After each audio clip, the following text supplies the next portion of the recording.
Hello guys, today I want to show you how to install Cheat Engine, so first head over to Google and type in Cheat Engine. Now click on the first link, the official website of Cheat Engine. Click on Download Cheat Engine here. Wait for the download to be completed.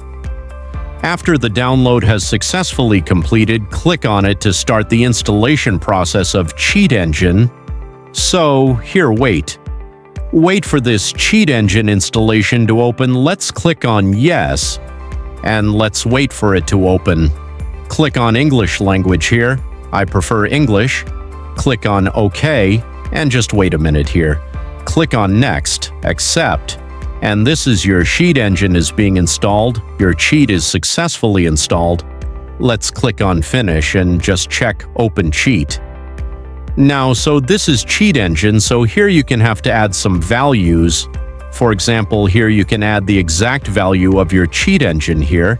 And you can also add address manually, add address bytes, etc., and your cheat codes will appear here in this table on the left. And this is pretty much it, guys. If you found this video helpful, don't forget to like and subscribe and leave a comment.